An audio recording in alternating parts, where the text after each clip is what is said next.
Welcome to Human Risk, a podcast dedicated to the understanding of human behaviour as a risk. Here's your host, Christian Hunt. Hello and welcome to part 2 of this special double-header of episodes of the Human Risk podcast. If you've not already listened to my discussion with John Sills on the previous episode that was released at the same time as this one, then I highly recommend you do so now. On this episode, I'm speaking to a guest who's shown an impressive dedication to understanding customer service. Peter Ramsey doesn't just specialise in customer experience, he approaches it forensically, going into minute detail to identify what works well and what doesn't. I first encountered Peter when I read his reviews of the process involved in opening UK bank accounts. He'd not just opened one, he'd opened a whole series of them to see how the different banks compare. Peter not only provides unparalleled insights into customer experience, but he's also got some really useful lessons for those of us interested in mitigating human risk. I also love the fact that he's built a business by simply being curious and following his interests. Just like my conversation with John Sills, I came away enlightened and entertained, and I hope you are both as well. So please enjoy my discussion with Peter Ramsey on customer experience.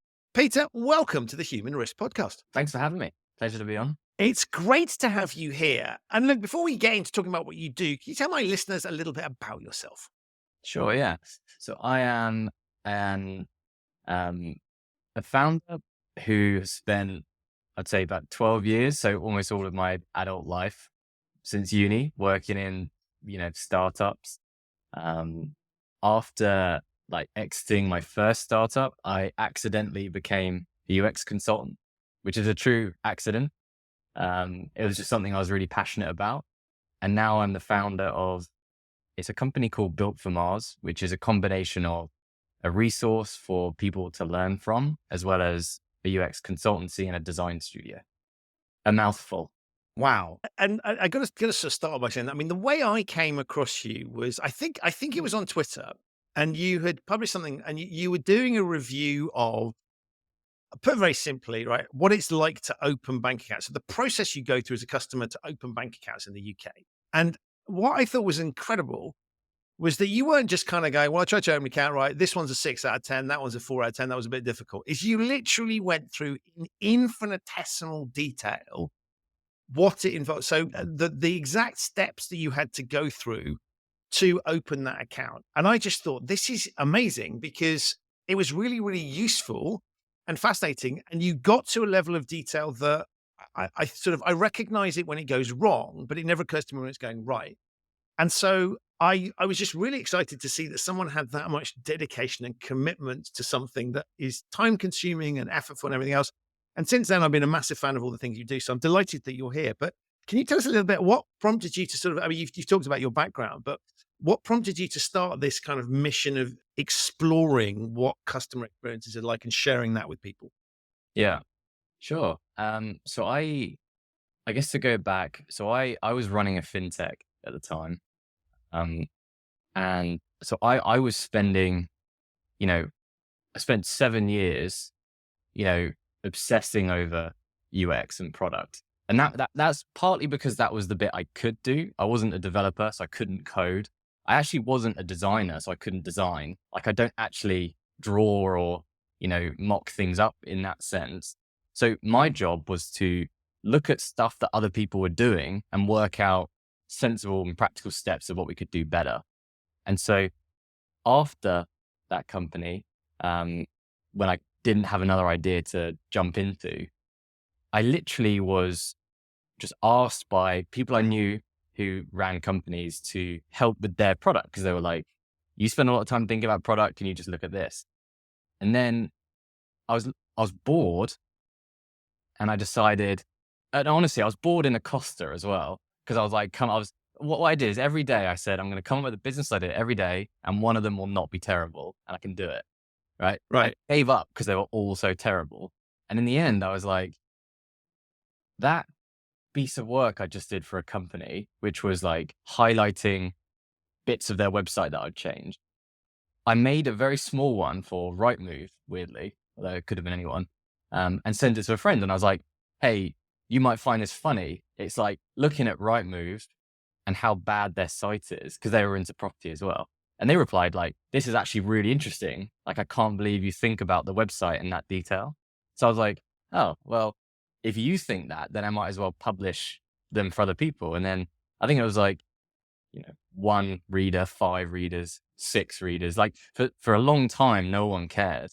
And it was only after about a year, I'd say, the format of what you can see now, which is kind of like a deep analysis, took place. But I was already doing that privately. It was just taking the effort to like publish stuff of that level. And so when you describe the Rightmove one, for non-UK listeners, Rightmove is like an online estate agent, like property sales, basically. And so in a way, right, what you've done is sort of, it's not a piss take in the sense of you're mocking it, but you're going through and it's almost a sort of commentary on what's happening. And you're just going, well, here's where it's rubbish. And I presume here's where it's good to the extent that it was. And let's dive into that detail. So I see you as it's a little bit like people that commentate on sports, right? I can see it for myself, but if I have an expert pointing it out to me, it suddenly becomes more obvious. And of course, if I'm the person that's playing, in the case of sport, playing the game, or the person creating the process, it's an independent perspective, right? So I'll design it in a particular way, but actually, what does it feel like to go through it? So I love this because it's sort of, what it demonstrates is it's you taking an interest in something that the interest intrigues and plays to your skill sets, and just going, I can make a business out of it. And just testing that out and throwing that out into you're starting with something that you with a friend, and then you throw it out in the general public. I mean, it's sort of beta testing what you do in a very public way. And I think that's a really interesting 21st century dynamic. I mean, logic would be do things in secret, don't publish it, but you were just basically doing R&D in public. Yeah. I mean, it wasn't a business, to be clear. It was like, there was no money in it. And it was like, so I would say I'm self-trained in terms of from what I've read and the things I study outside of, after university or whatever, is kind of like human behavior and behavioral psychology. So, lots of books look at decision making and, the fallacy of human judgment and all the kind of interesting stuff that happens in the brain that make us very similar to just like, apes or whatever, right? And so I wasn't reinventing or discovering any kind of new psychology. I'm not doing deep research on human behavior. I'm just kind of taking what I've read and understood and applying it to something as simple as, that's why the LinkedIn app feels terrible, right? And it's like, it's just identifying and taking the time to point this stuff out. But it doesn't come to me like immediately. It's not like a constant flow of, good insights. Like these studies take weeks and sometimes months, right? And often the reason why people read them is because just the amount of effort that went into it. People are like, wow, I hadn't thought about that, because why would you, right? So I signed up to be a real Uber driver and did real drives just to be able to write about what the experience of being an Uber driver was, right? And so that took like literally more than a year of planning and doing, because I had to go through all the processes, do the tests. I had to go out and do an actual ride with real people. And at the end of it, it was basically just to demonstrate how the map was really faulty and why the map could be better. And it's like, what it comes down to is a 2-minute skit essentially on why this map is awful to use. And it's like, until you've been through all of the steps of using that, it's hard to identify why something feels awkward. And so it's like, it is just that moment of realization that something you're using is weird. Right. Right.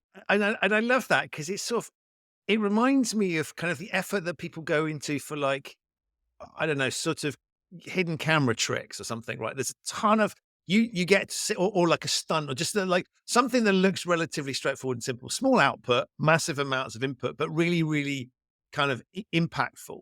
And the one that I think I first came across was the bank account opening one, right? Just talk us about that. I just looked at it and went, oh my God, you've literally gone through the process. I mean, how did you pick how many banks to do? And just talk us through the way you did that, because it was just fascinating for me, because I had accounts with a couple of them, and that felt like enough effort for me. But I mean, it's a massive effort, right?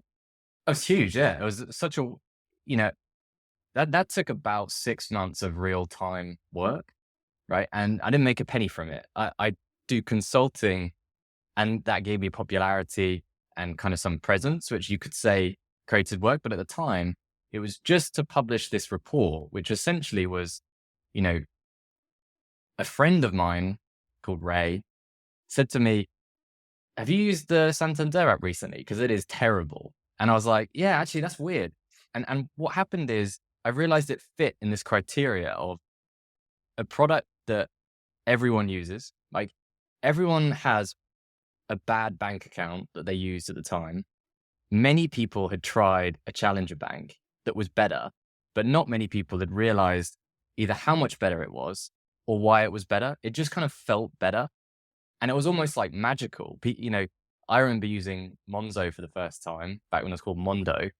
And, you know, you'd get a notification straight away and it'd be like, whoa, that's magic, right? And it's like, wait, why is that magical? Like, it's just a push notification. Why did that feel so good? And so it was the process of literally, why did I pick 12? Well, I don't know. I could have picked 10. In fact, it would have made my life a lot easier if I'd picked 10 because, you know, and then people were annoyed at me because I didn't do 20. Right. So I get all the time. You're getting this for free. Shut up, people. Yeah. Well, I get it all the time. Banks will approach me, like high street banks that aren't included will approach me and say, you know, we really want to be in it. Right. Like, why aren't we in it?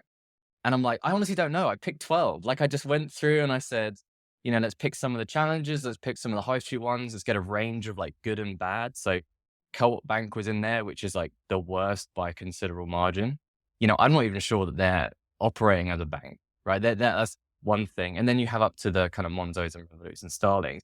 And I wanted a range to show what people would do. But yeah, it was a case of quite literally opening the accounts. I recorded every click through the whole process. So I only published 6 chapters of that. I'm republishing some updates now. But yeah, I did everything. I weighed all of the cards to see how much they weighed.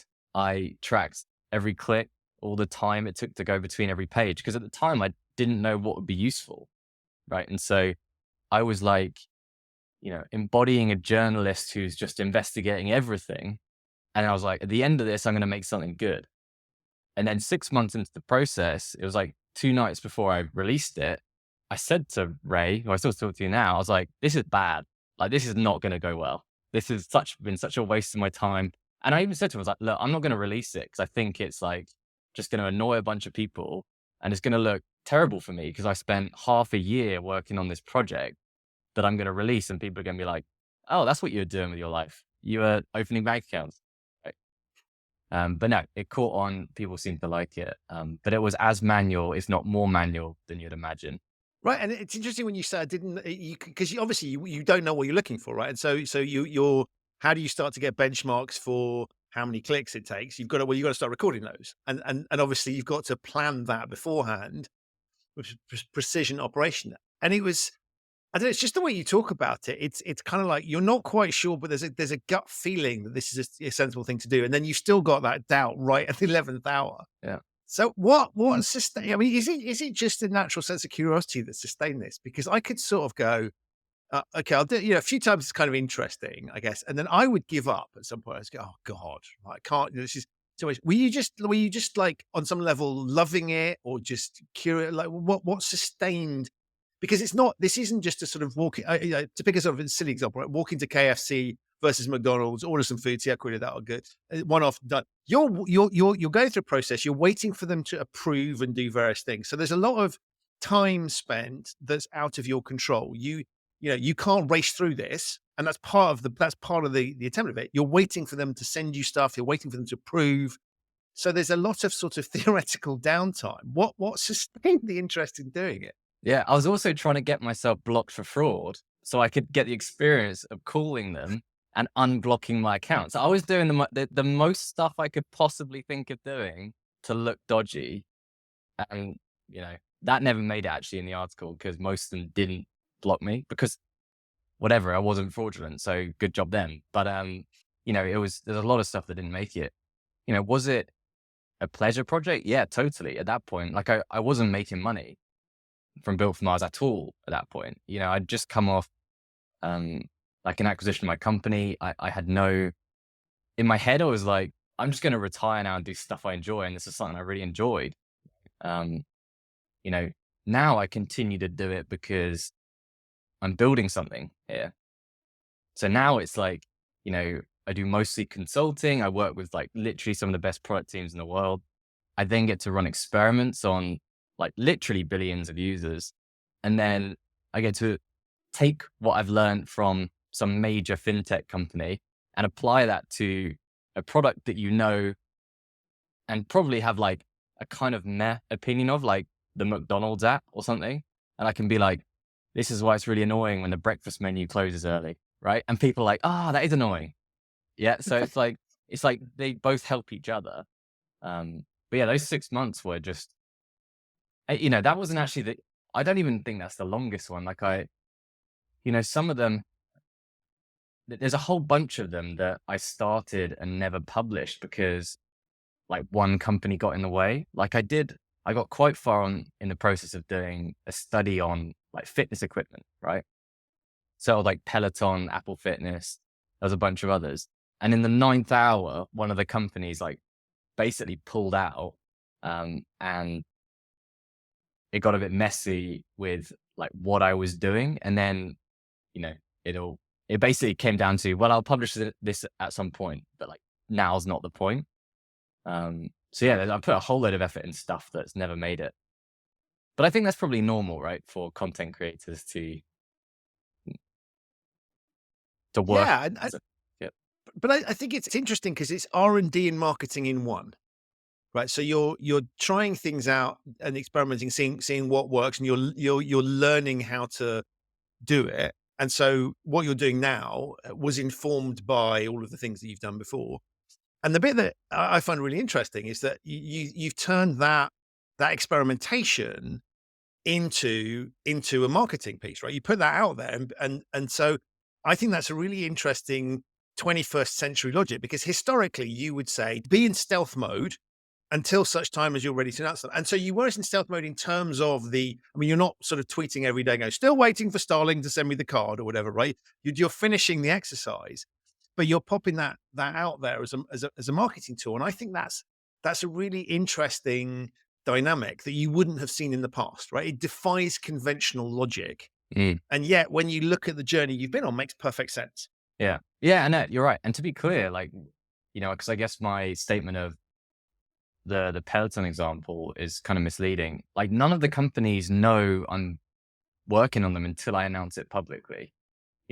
What happened with that example was I had to have literally thousands of pounds of hardware from a bunch of companies delivered and installed, right? So it was like, I couldn't do it in private unless I just bought all of this stuff. And that was why that one ended up falling through. But like, the banking one, I mean, they read about it at the same time everyone else does. And then, almost every single time, half of them reach out to me and they're like, oh, can we change this? There's, this isn't the right number. There's a reason why this benchmark is wrong.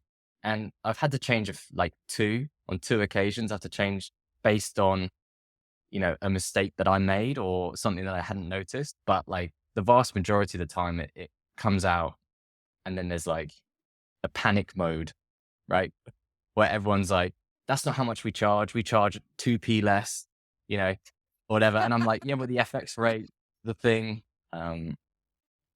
because it's not as I make it out to be black and white because I have to craft a narrative about the comparison.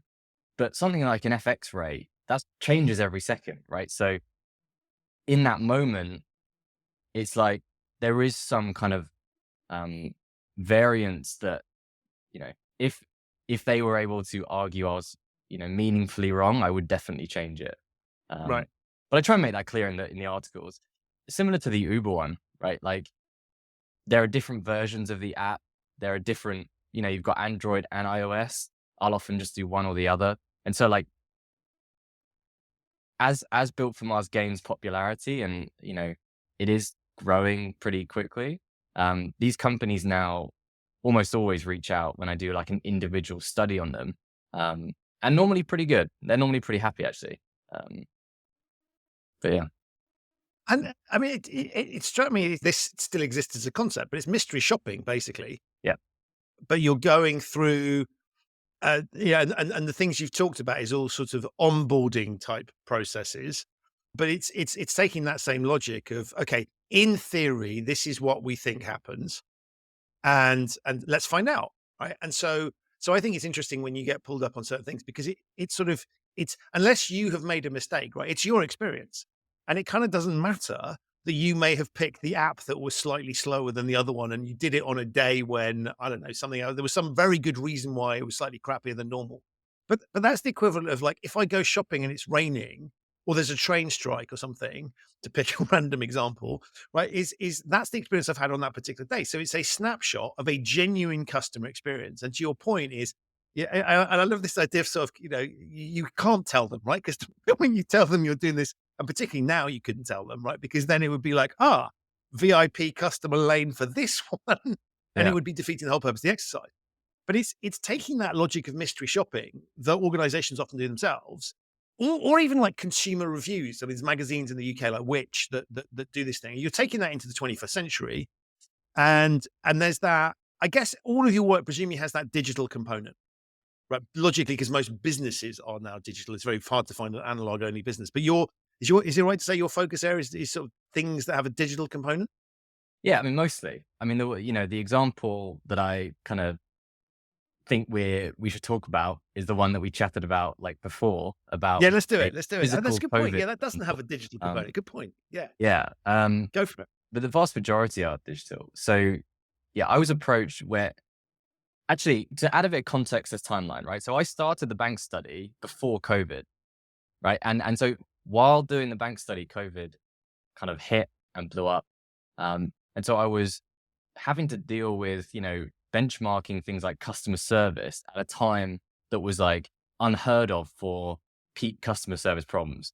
And so things like that were problematic. Now, in the middle of that, I would say within the first 2 months, perhaps of COVID, I was approached by a contractor.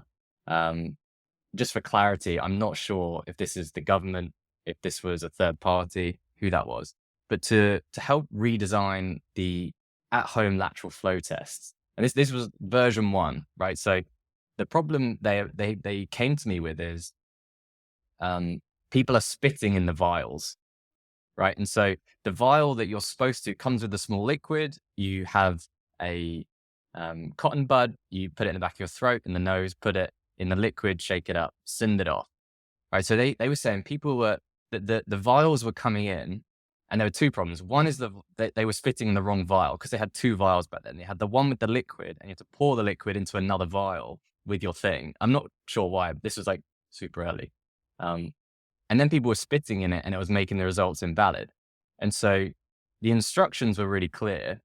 Don't do that, right? It was like step-by-step instructions, but people weren't reading it.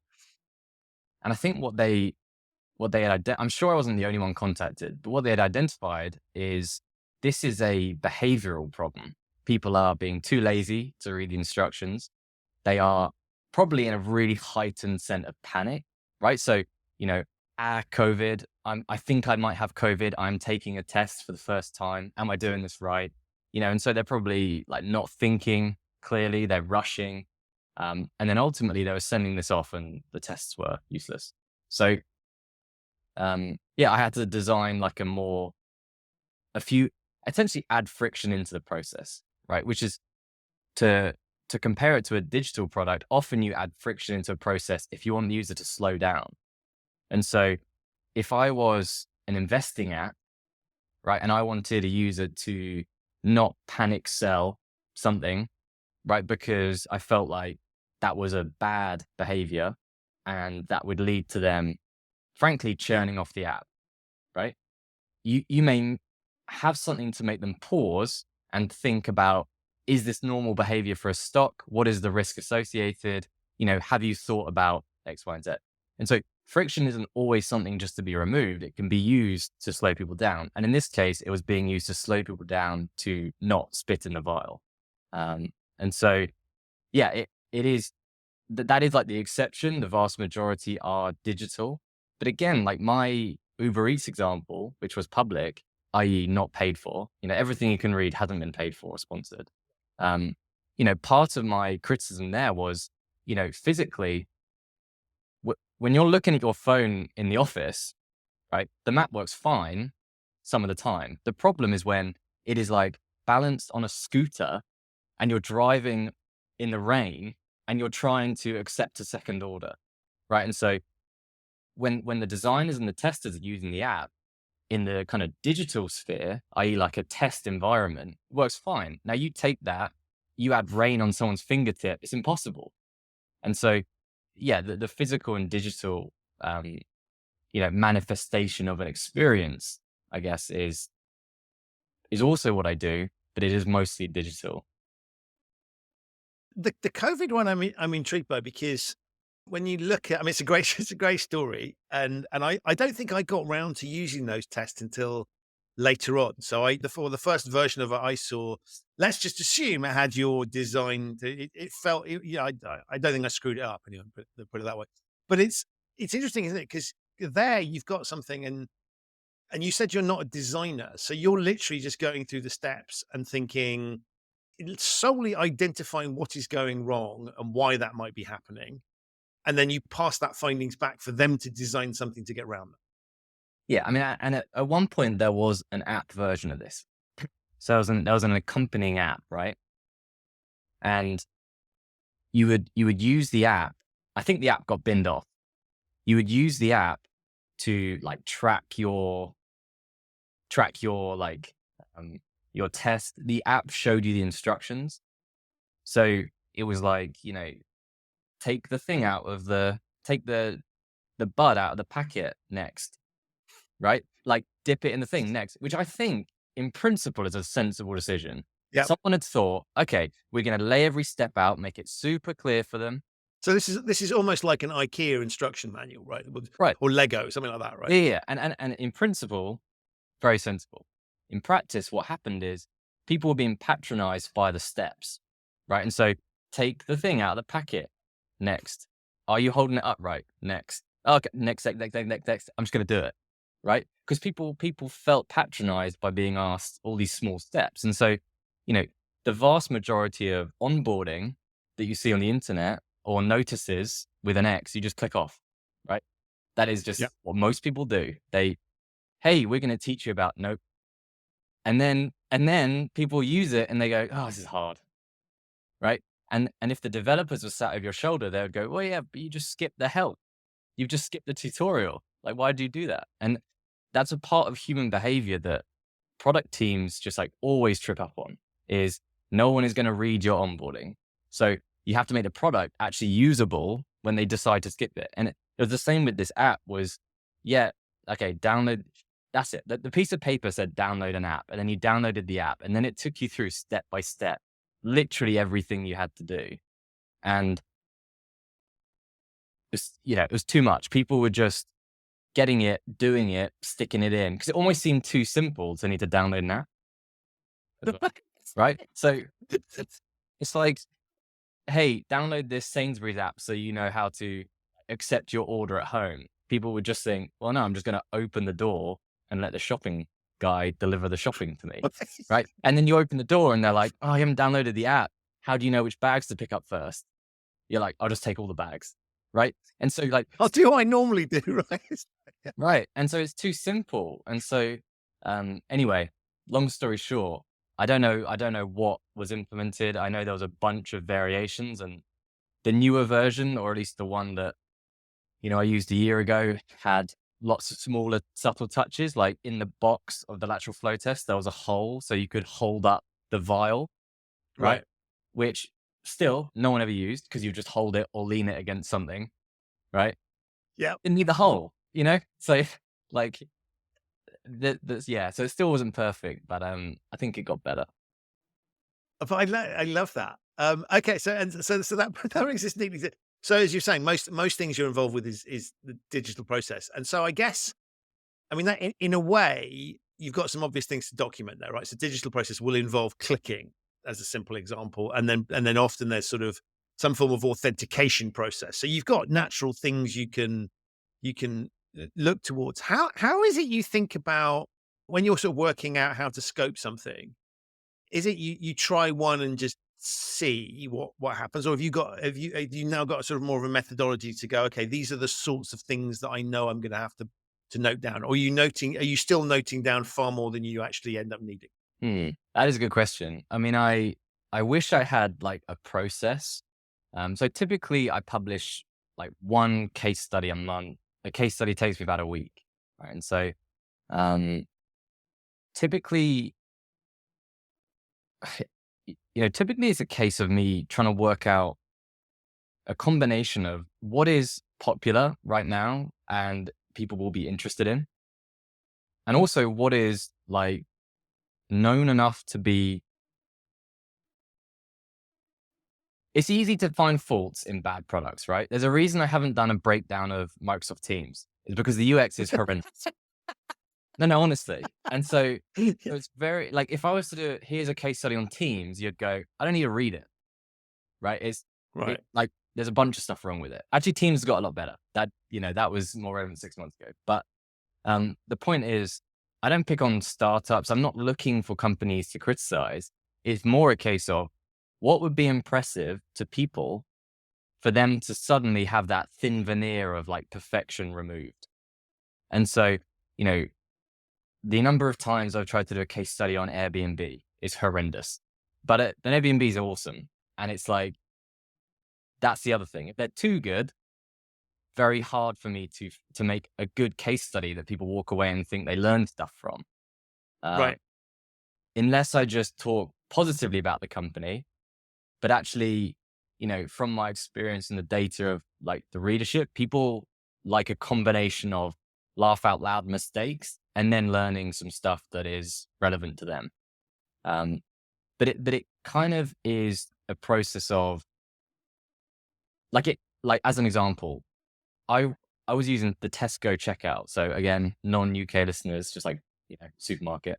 Now when you walk in, there's often two labels on items, right? There's the price and then there is the club card price. And a club card is a free membership anyone can download. And you might save 15p, right, by having a club card. Now, I went in, I saw these items, I did a whole shop. I text my wife and said, hey, I didn't bring the club card. She sent me the scannable code. I was walking to the car and I realized I forgot to scan the club card and I overpaid by about £8. Right. So that mistake for me of not scanning my club card cost me £8, which was, represented like, 10% of the shop, say, right? And what I realized is, hey, nothing reminded me to scan my club card. I didn't see any discounts available. And so I went back and I bought another item and I checked and I took photos of it. And actually, if you take an item that is on discount with a club card, it shows you when you're looking at the item in the, I don't know what it's called now, where the items are, right? So like in the bread aisle or whatever, you can see it. If you take it and scan it, nothing says, by the way, you get a discount for signing up to club card. You pay the full price unless you remember to scan your club card. And a voice may say, don't forget to scan your club card over and over again, right? Like it's ringing through the supermarket. But what I want to know is I've got headphones in, firstly. And what I want is a visual reminder. Hey, you can save 15p, sign up for a club card. That doesn't happen. And so that was one to me, which was like, whoa, these systems are really bad. And that's either intentional, in which case it's like a dark pattern, or it's just useless. And the people haven't considered the fact that that's poor UX. And so that's one that's interesting to me. And as an example of that, that's one that could be solved quite quickly. And if this supermarket's response was, well, actually, our aim is to get as many people sign up to Club Card as possible, they're doing a terrible job of that, because the point that I'm trying to buy an item and I can save money, and it goes, by the way, you can sign up to a Club Card. We're going to send the link to your phone and we'll give you the money off this time. That is the absolute best time to get me to sign up to your Club Card, because you are offering money for doing something right now. So if they are intentionally trying to get people to sign up to Club Card, they're doing a terrible job of converting people. So that leads me to believe that it's either poorly designed without care, or it's intentionally trying to offer a deal at one end and then remove it at the checkout. And either way, that hits in my Venn diagram of stuff that I should talk about that people would be interested in. But like that, as an example, that just, I was like out and I saw that and I was like, that's interesting. And that happens when I use all sorts of products. I can't turn it off, right? So I have a backlist of companies that would be interesting to do that about. It's just about doing it in the right way. I love that, because that was going to be one of my questions as to whether you were like, you have these kind of lenses on, right? Where you just not that you're looking for it necessarily, but you're alive to it, so that when it happens, it's like a light bulb moment, or it's not even light bulb. So you're feeling as it's happening, right? I presume. Yeah. Because you're in a moment, and you see. I mean, you have to recognize. I guess you need a benchmark of what should be happening. So either what they tell you is going to happen, or what I guess you perceive by any normal standards of customer service ought to be happening. And then you're benchmarking subconsciously, I presume, against that, and just saying this doesn't feel right, and therefore it's interesting. Yeah, exactly. I mean, there's a bias for this. If we discussed a brand of car today, you would find that over the next few days, you noticed more and more of Right. these cars, and you're going, "Whoa, there are a lot of Teslas on the road," right? And it's just because it's in the forefront of your mind, so you actually pay attention and recall that information. And so, what happens to me is the more I learn about UX, the more I talk about UX, the more when these moments happen, where any sane human would go, "Oh, that was annoying," and then move on with their life, I go, "Oh, that's annoying. That's like that and that and that." And then I remember it later, and then I can't stop thinking about it. And so it's not that I am like tuning myself in to be really, good at UX and trying to like find problems in everything I do. It's that I can't switch it off, because when it happens, it's almost like an excitement to me of like, whoa, what happened there? Right? But it's like a glitch in the matrix, right? From a customer satisfaction perspective, you're like, this shouldn't be happening, and so that grabs your attention. Yeah, I'll tell you what the worst is. So my like Sky TV package ran it, right? Like a month ago.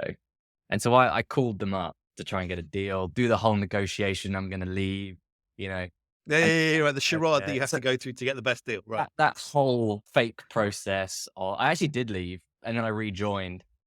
But, in that process, at every point, I was like speaking to the people and I was like, this is crazy, right? Like the experience that I'm having now is wild. Like what you want to achieve, you're not achieving by the way you're treating me right now. Right. And there were so many points in that process where like the website broke.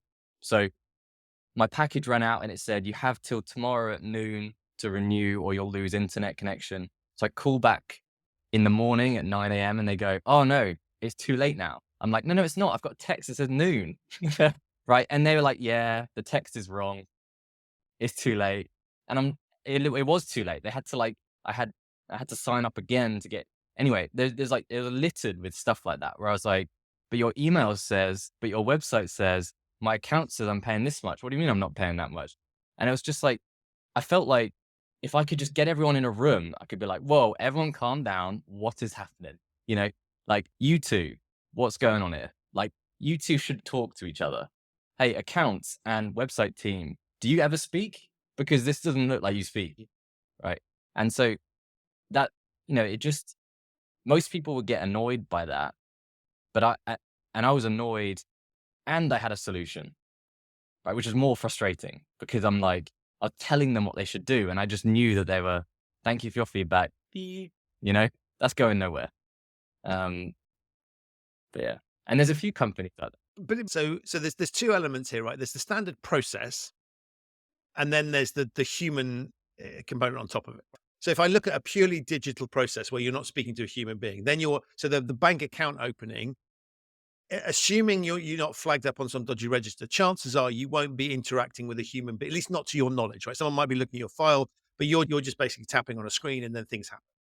Whereas what you've just described there is you're talking to a human being, which brings in a whole secondary variability. And I guess if I were looking at a company going, well, of course, that's not typical of the customer service that we like to provide people. And so what I find interesting is that your primary and the vial, another example, right? There's no human being that you're talking to. It's all presented to you.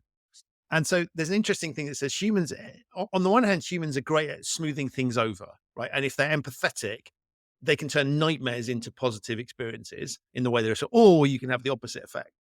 And so the majority of what it seems to me like you're looking at is just that pure process piece. But then humans will get involved, and then you've got these other elements that you were talking about. This is where you can tell them how they should be doing it better. Yeah. Yeah. I mean, and this is one where because I started this in a space that didn't exist, and it may only exist for me. This may not be a huge thing that grows and grows and grows forever. My interpretation of UX is really literal user experience, right? So everything. And, if that is the moment that I approach someone to buy an item, what does that shop feel like to me going home and receiving a letter? What is the envelope like? One of the things in the bank study I showed is how the challenger banks actually bothered to pick nice envelopes, right? Such a small thing, but you get the blue envelope from Monzo, you open it up, underneath the bit where you lick, there's like a little note that says, "Welcome to Monzo." It's like someone has thought of that and they've gone, yeah, that's nice, let's do that, right? But it shows care. And by contrast, you pick one of the high street banks and it's just like the plain white envelope with the little box that is normally like printed slightly to one side because the letter's like shifted, right? You open the letter, it's like 500 words too many. You're like, where's the bit I need? There's 4 pieces of paper for some reason when it could have just been one, So like all of those things make a difference. And so that is UX to me. Whereas most people, I think, particularly, I would say, I would call them purists, but I reckon just people who are trained in design would say that UX is like wireframes and UI is like pixels, right? And those parties get annoyed at the other one because that seems to like demean what they do, which is like, oh, you're just UI, you make stuff pretty, or oh, you're UX, you don't know how to make stuff look nice, right? And actually it's like designers now and the best designers and the best product teams think about UX from, what is the email that's getting sent before the user comes to us? What is the packaging of our item like? When they open the box, what does that feel like? Does that all feel like one experience? And so, it does go into kind of like the physical realm there. And that is something that is unusual to have that perspective, I think. Most people are more pixel oriented. But the pixels are actually the easy bit to fix, right? Because you can update the pixels very quickly. Right. Harder to fix. Like if your shop sucks and it's got a smell and you walk in and it's like the door's dinging really loudly, like it's harder to fix that than it is to just like update your website. But it all fits together. It's interesting to me how many companies, on the one hand, spend tons of money on certain things. On the other hand, some of the dynamics that you talk about, it's like sort of you see band-aid solutions and kind of half-assed things where like you've spent a ton of money, back to the banking, you spent a ton of money trying to acquire me, right? You're running ad campaigns, blah, blah, blah, blah, blah. And then you just do something really stupid. And the marginal amounts of money that you're talking about saving on those processes, it seems to me, doesn't make any sense. And I think sometimes it's because it comes from a different pot.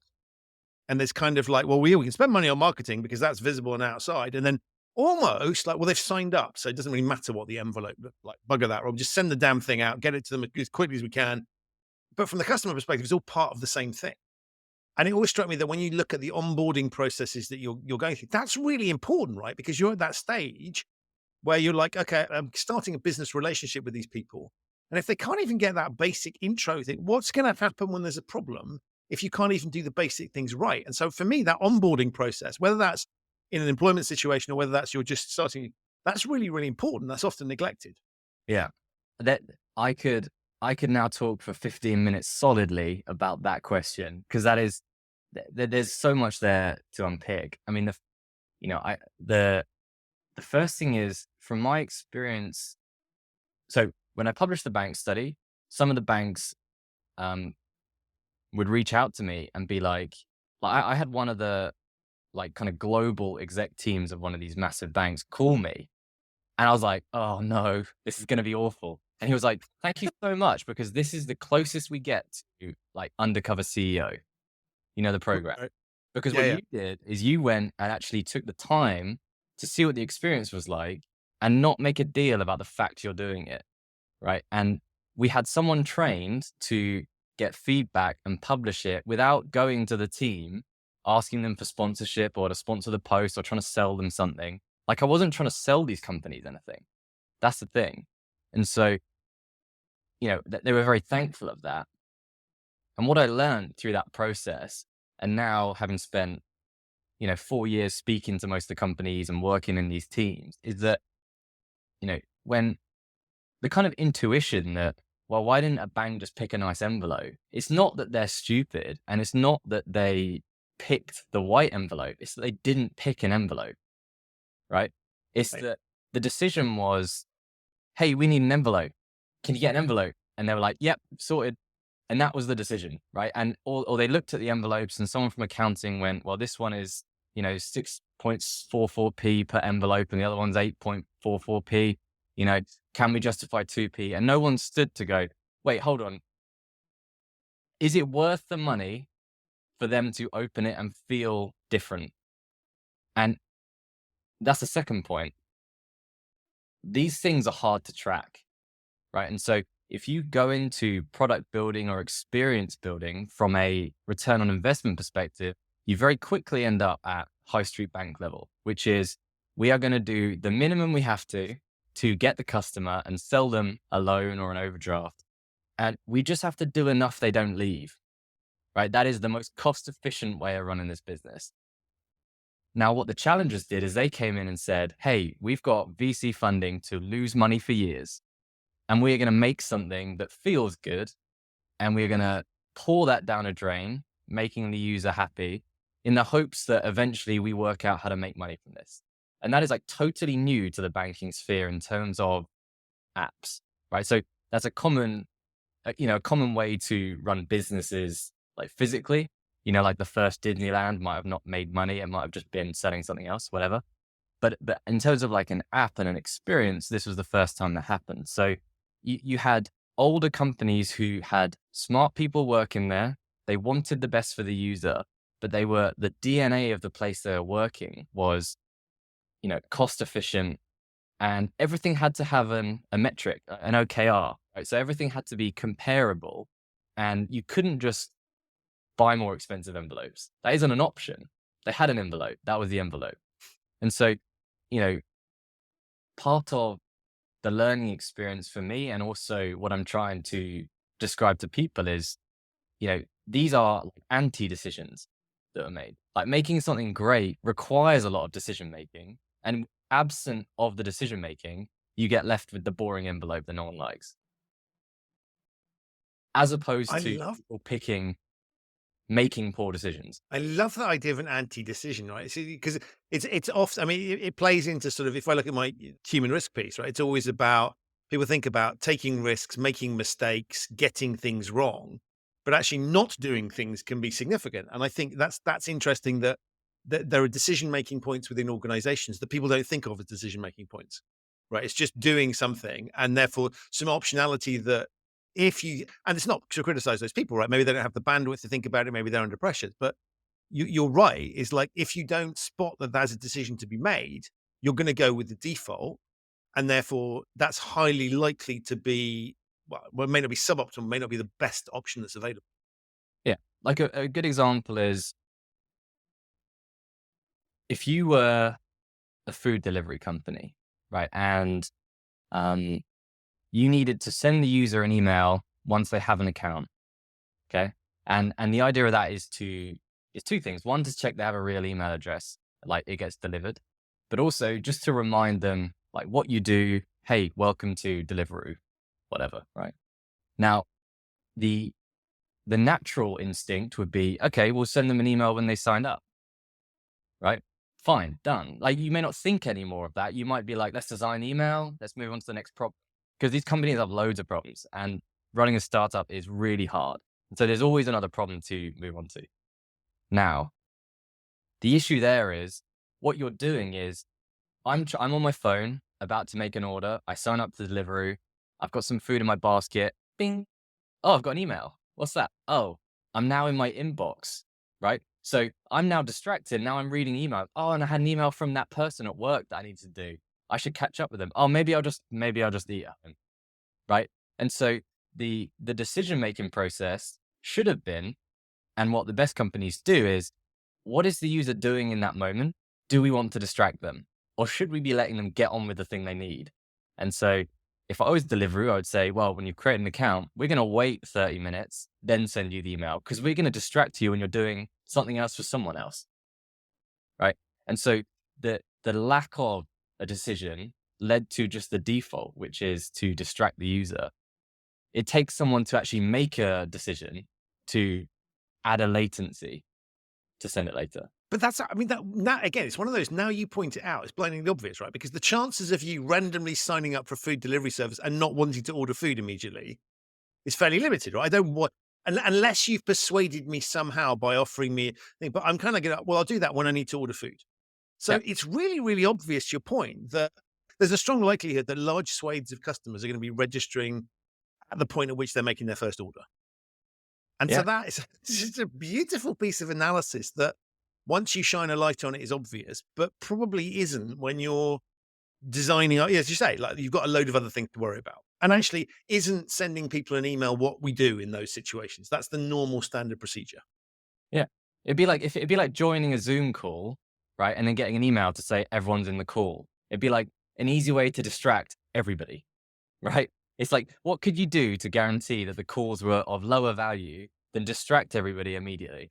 And so, like, they don't do that, but, like, you know, it's so easy to trip up on these things. And, you know, I've just spent years thinking about them, but I'm not the only one. That, you know, all you have to do is look at what some of these companies do. And if you paid attention, you'd go, that's weird. Why did the email come through just now? Oh, maybe the email was slow. Maybe they're bad. You know, maybe my phone didn't have signal. It's like, no, your phone had signal. They know what they're doing. They delayed it because they waited for you to make the order, and they combined both the options, right? Similar to the, like, sometimes you'll get, like, did you leave that in your basket emails too early when you're still in the basket, right? So you're and you're like, what is going on? Like, you couldn't find a worse way of making the website look like it was falling over itself than emailing the user while I'm still trying to buy something, right? And it's like, in that, you know, all it would take is someone to try it 10 times and a product manager to be in charge of that process. But products are messy. And in that instance, like, often the email stuff happens automatically outside of the scope of what they see. And so, like, again, part of my job is just to, like, mention this to people. And most, like, 90% of the stuff I mention to people is like this, where the team goes, yeah, that is bad, right? I'm not, like, having to explain to them, like, oh, this is why sending the email is really bad. Here's all the data. Because it's, like, mostly intuitive. It's mostly stuff that you're just like, that doesn't make sense. But it's just, I guess, being aware of it, which is all human psychology is, really, right? It's just yeah, I mean, well, it's interesting, isn't it? Because sort of on the face of it, if you look at behavioral science, there's a sort of, it's explained to us in ways to help us to understand the world. And we go, oh, that's pretty obvious. And we can find lots of examples of people deploying techniques that are, you know, scarcity being a really good example, right? Closing down sales, limited time limit expire. Well, we all look at what used car salespeople, the techniques they use. So we sort of know to look for it. We know it's happening. But I think what's interesting about what you're doing is that when we intuitively, we get to what it feels like, but you're almost slowing things down a little bit and just going, let's take this step by step and think. So it reminds me of Back to the Matrix, which I seem to be obsessed with on this call, right? But it's like bullet. When they slow things down in the movie, Yeah. you're kind of putting the world in slow mo and just going, let's just take this step by step by step. What happened then, and why did that happen at this point in time? And so when you point it out, it's because I think you've looked at it through a slow mo lens and analyzed each step of it, and therefore it's obvious to you. And we clock it because what you say resonates with us. But I wonder whether we would get there without your level of dedication and experience. Because I think frankly, I can't be bothered I just know when something is irritated me. I can't always be bothered to go back and work out why. Whereas you've got that kind of quirky interest in it and the experience to have seen it before. So you've got a greater likelihood of spotting what it is. Yeah, it's the second one. It's that I've seen it before, so it's like pattern recognition to me. Another good example of slowing it down is, often what happens is, let's say you signed up to I'm going to say Spotify, but I don't know for a fact that they do this, right? But let's say you sign up to Spotify and they said, we're going to look at all of your listening history of Apple Music, and we're going to find you the perfect gig to go to, right? Now, if that happened, like instantly, you would be skeptical that anything good happened, right? You would be skeptical that their systems could work fast enough. They could recommend you the perfect gig instantly. You'd be like, that's probably... So what these companies often do is they will add a fake spinner that does nothing, that just says, reading your music, understanding your tastes, searching through 10,000 gigs, narrowing it down, finding you the perfect one. Boom, here's the perfect one. Their systems work instantly, right?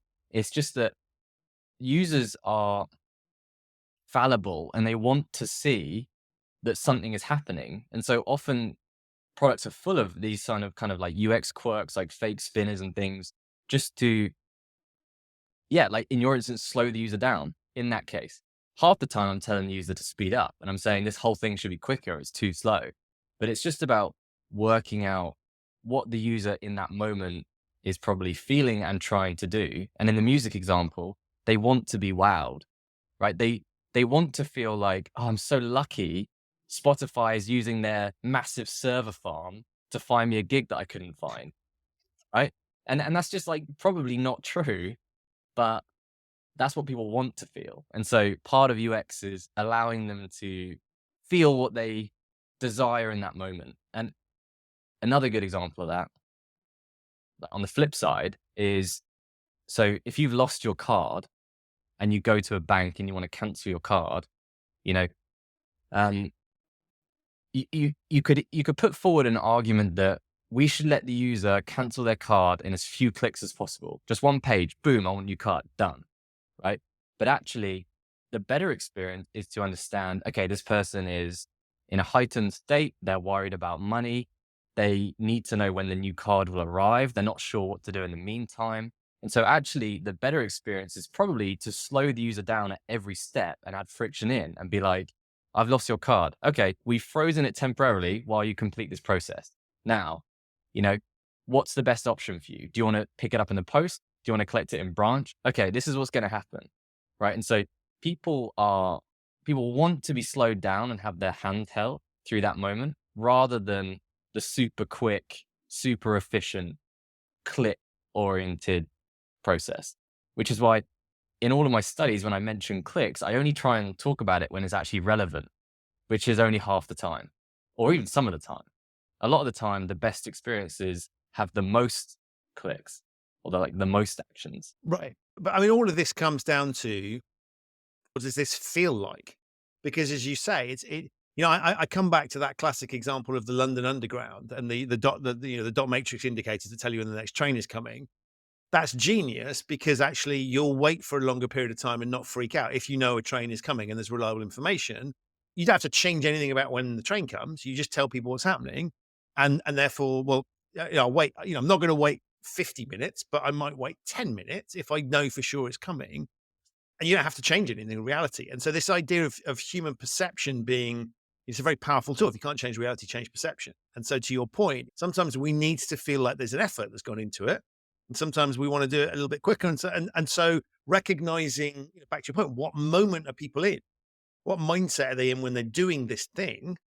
And therefore, how do we react accordingly? And so that brings us back to understanding your customers and sort I've of actually, thinking it through from their perspective. I've actually got like another perfect real life example of this. Um, so when my first child was being born, right, it was like 1 a.m. I'd gone to the car to like get something. I think I'd gone to get the car seat, actually, like the baby car seat. And because the baby was coming, but she wasn't born yet. And I'd ran outside, I ran back in, and there was this screen that had like a button to press to call the ward, which was like the other side of the lockable door. Now, I was pressing the button, no one was answering. I was pressing the button, no one was answering. 15 minutes went by and no one was answering.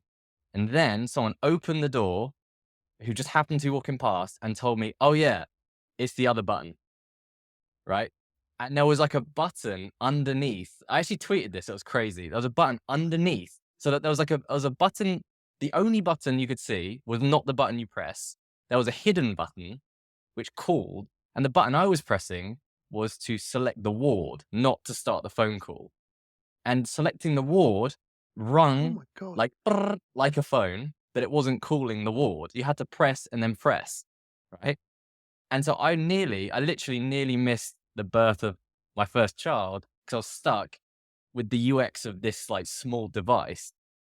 And afterwards, I was like saying to my wife, I was like, I'm going to go in there and explain this to them, how bad this is. And she was like, please don't, like, it'll be so embarrassing. And I was like, people, I don't know how many times it's happened, but I'm sure someone has missed that moment because they've been stuck outside doing the same thing as me. And when I went back for our second child, there was a note, right, on the machine that had an arrow drawn. So it's like, ignore like the writing that's on the sign. There was Yeah. another sign that had "and here" with an arrow.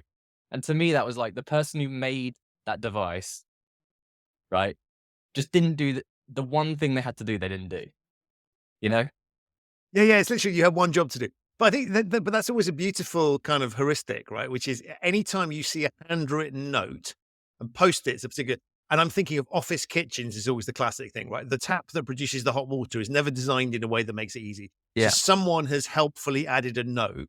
And so you just look at it, and I always think it's funny, right? So you spot on, right? If it requires an additional explanatory note, it's a design failure. Right? And therefore, we shouldn't be hammering the people that have maybe badly explained it on the Post-it. We should be hammering whoever decided that was a good idea in the first place. But yeah, I can imagine the emotional state you must be in. Like, and particularly, it's more irritating, right? Because you sit there and go, this could have been really bad. Yeah. I mean, and it literally is a matter of life or death, right? You're missing the life of Yeah. someone new on the planet that's significant to you. And they know that as well. That's the other bit. It's not like it's an unusual place for you to be doing that, right? That's sort of obvious. Yeah. And it was probably something like, they make this in a factory where on the left-hand side, there's normally multiple buttons, right? And then there probably was a call arrow on the button you have to press, and it probably had a little phone symbol on it. So most people would select the one of the options and then call, Right. and that might feel intuitive. Now you take that away and build one that only has one option, right? And then the phone arrow gets rubbed off of people's sweaty fingers as they're like, oh, my baby's going to be born. I'm sweating, right? And what you get left with is me stood outside at 1 a.m, hammering this button that's not doing anything. So yeah, that would just be an example of real world testing, right? And of like creating something in this test environment, i.e. like an office, doesn't translate well to Uber guy on scooter in the rain. Wow.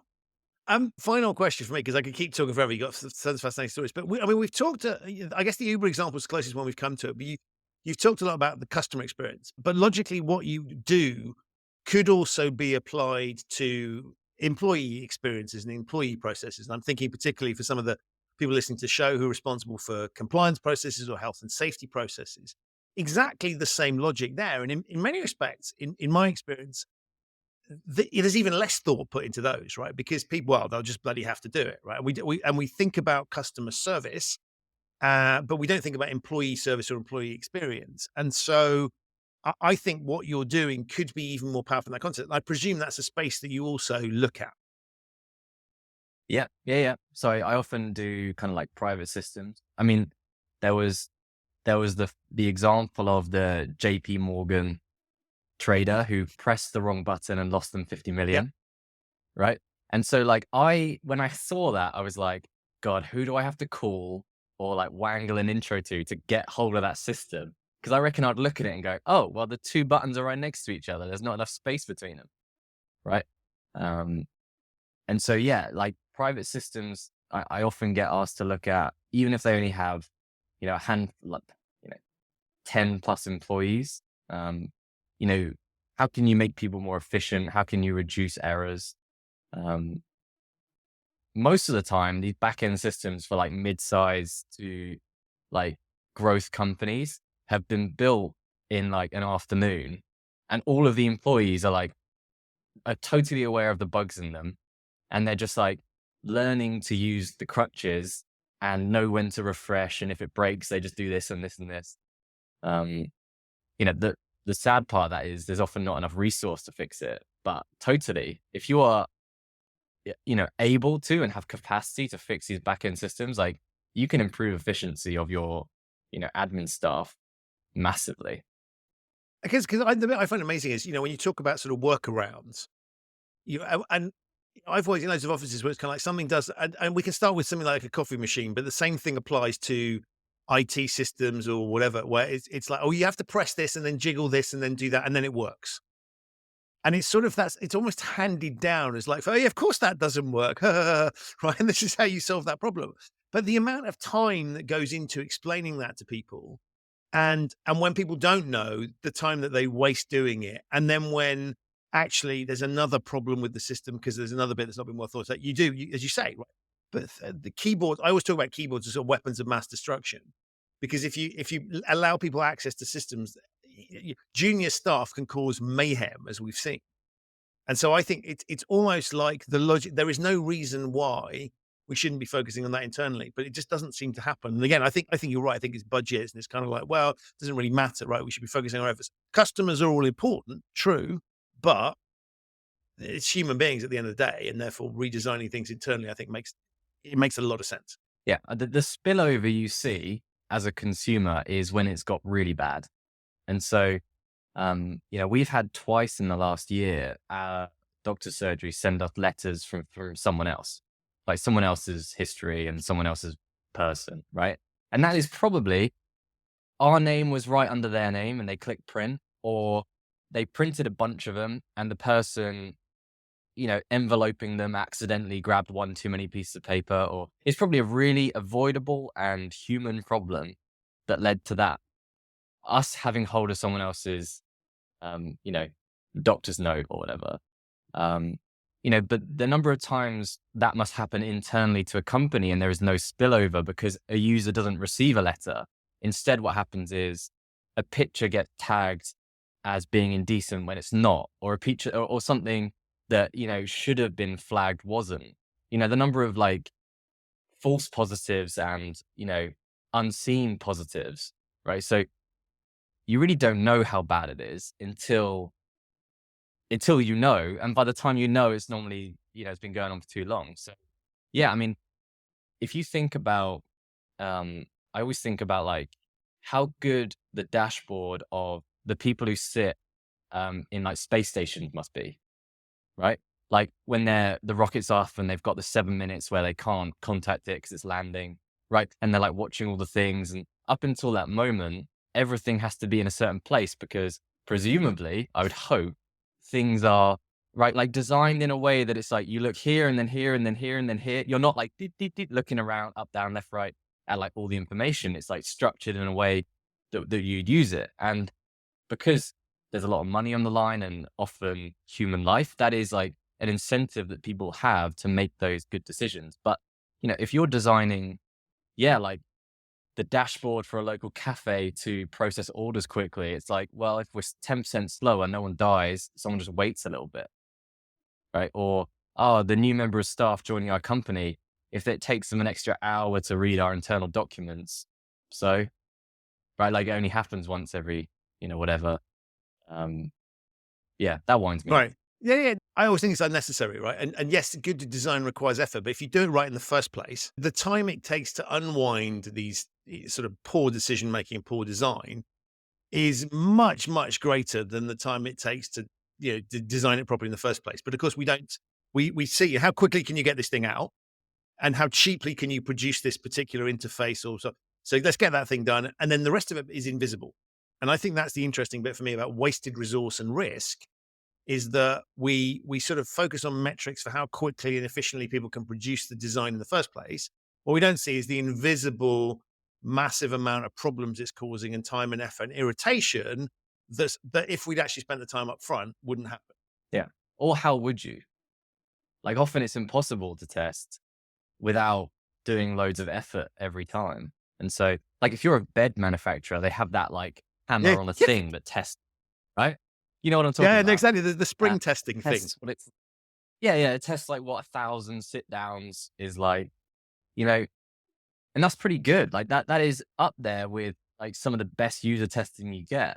But apps don't have that.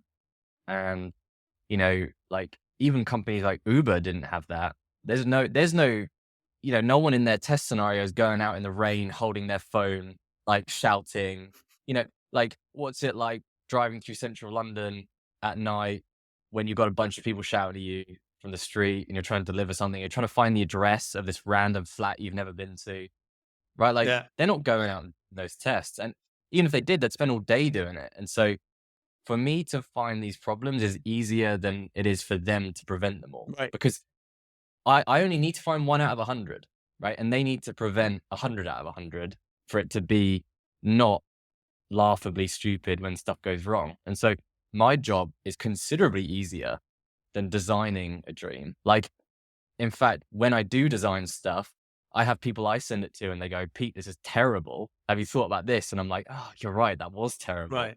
Like I don't design stuff perfectly. It's just too hard, borderline impossible. Wow. As I said earlier, I could keep talking. You've just got an amazing wealth of stories. So firstly, thank you for what you do, right? Because I love reading it. I'm really pleased that we have someone like you that has the kind of passion and the interest in doing it. So just keep publishing the stuff. I'll put links to all of the things that got me interested in the first place and keep me interested in your content. I'll also put links to your websites if anybody wants to contact you to get you to look at their processes. They know how to find you. But I guess most importantly of all for this moment and from this particular user's experience, thank you so much for being an amazing guest on the show. It's a pleasure. Good to chat. So that's it for this special double episode of the Human Risk Podcast. My enormous thanks to Peter for appearing. If you ignored my advice to listen to the previous episode featuring John Sills before this one, I highly recommend you do that. I also recommend looking at the show notes, where you'll find links to Peter's work and some of the fantastic customer experience blogs and reviews that he's done. Peter doesn't yet have a book out, but it's surely only a matter of time, which means you should follow him on social media, ready for when that comes out. You can find details of how to do that in the show notes. In the meantime, you can pre-order my new book, Humanizing Rules. There's a link to that again in the show notes. If you're new to the Human Risk Podcast, please do subscribe wherever you get your quality audio content. It's available on all of the major podcasting platforms. Whether you're a long-term listener or not, if you like the show, please support it by leaving a 5-star rating or review wherever you get your downloads. It's super helpful in getting the show in front of new audiences so I can continue to get high-quality guests. That said, my thanks again to Peter and John for appearing. If you're trying to influence people in whatever context, the lessons from customer experience are super valued. If you want to know how to implement them in ethics or compliance context, then visit human-risk.com and you can see how I can help you there. Now, I'm off to remonstrate with companies that have provided really shitty customer service, but don't be like them. Be better than that. Stay safe. Thank you so much for listening, and I'll see you very soon on another episode of the Human Risk Podcast.